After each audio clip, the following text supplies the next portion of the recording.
Hai, jadi pembahasan kita pada minggu ini yaitu tentang korupsi dana publik dan pengaruh kekuasaan politik di Indonesia. Korupsi merupakan permasalahan besar dan krusial yang telah lama dihadapi negara Indonesia, khususnya dalam penggunaan dana publik. Meskipun berbagai upaya telah dilakukan untuk memberantas korupsi, praktik penyalahgunaan dana publik masih terus terjadi, terutama di tingkat pemerintahan daerah. Pemberantasan korupsi merupakan suatu isu penting yang mempengaruhi tata kelola pemerintahan, tata kelola pembangunan, dan kepercayaan masyarakat. Dana publik merupakan sumber daya yang sangat penting dalam pembangunan nasional dan daerah.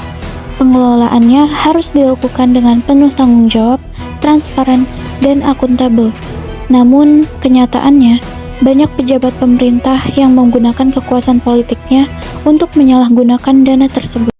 Pada masa pemerintahan Presiden Joko Widodo, pemberantasan korupsi menjadi tujuan utama.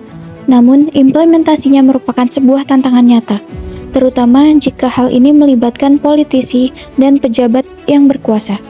Ketika pejabat yang terlibat dalam kasus korupsi mendapatkan perlindungan dari patronnya, penegak hukum seringkali menjadi lemah atau bahkan terhambat. Hal ini melemahkan prinsip akuntabilitas dalam pemerintahan dan penegak hukum. Kekuasaan politik lokal memainkan peran yang penting dalam memperkuat praktik korupsi. Para pejabat yang memiliki pengaruh politik seringkali mampu mengendalikan birokrasi daerah, sehingga proses pengawasan dan penegakan hukum menjadi sangat lemah.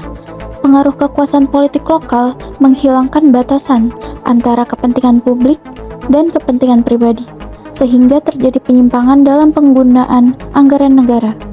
Salah satu contoh nyata kasus korupsi anggaran publik adalah korupsi Dana Pemulihan Ekonomi Nasional atau PEN yang dialokasikan untuk mengatasi dampak ekonomi akibat pandemi COVID-19. Alih-alih digunakan untuk kepentingan masyarakat yang terdampak, sebagian dari dana tersebut telah disalahgunakan oleh beberapa pemerintah daerah yang memiliki koneksi politik yang kuat. Dalam beberapa kasus, para pejabat yang terlibat berhasil lolos dari pengawasan dan juga berhasil memanipulasi sistem hukum agar terhindar dari hukuman yang berat. Ada beberapa faktor yang berhubungan antara korupsi dana publik dengan kekuasaan politik. Pertama, patronase politik, di mana seseorang yang lebih berkuasa akan memberikan sesuatu berbentuk materi, yaitu berupa proyek-proyek, bantuan sosial, dan jabatan yang penting.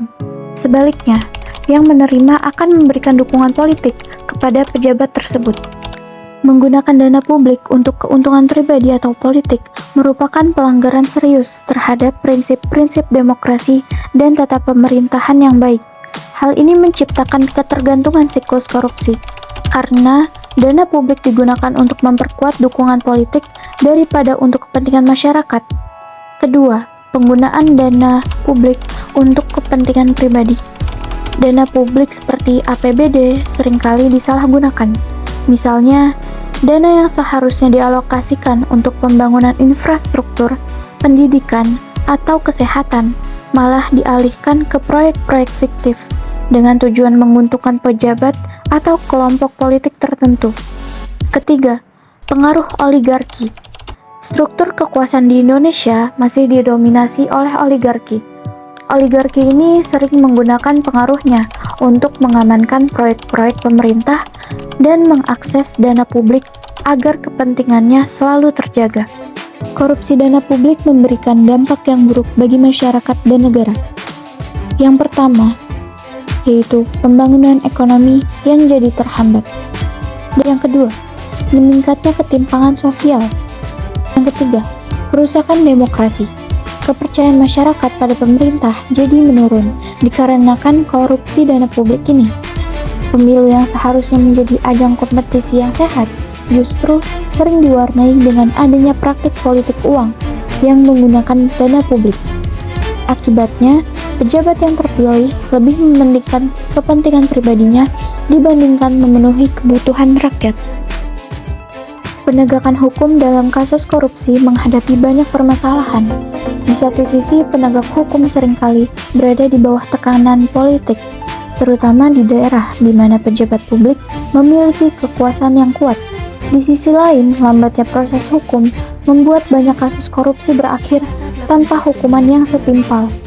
Bahkan dalam beberapa kasus, pejabat publik yang pernah terjerat kasus korupsi bisa mendapatkan jabatannya kembali setelah masa hukuman mereka selesai. Untuk mengatasi masalah ini, diperlukan perubahan besar dalam sistem politik dan hukum di Indonesia. Pemerintah Indonesia telah mengambil beberapa langkah untuk memberantas korupsi dana publik yang terjadi.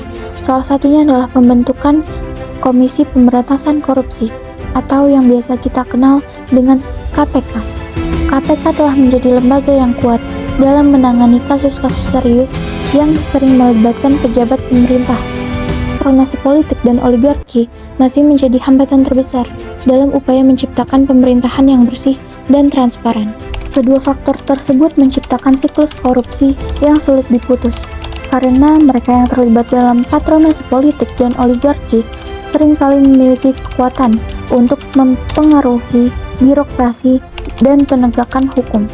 Akibatnya, upaya pemberantasan korupsi menjadi lemah atau terhambat oleh kekuatan politik tersebut, meskipun ada lembaga anti korupsi dan undang-undang yang dirancang untuk mencegahnya.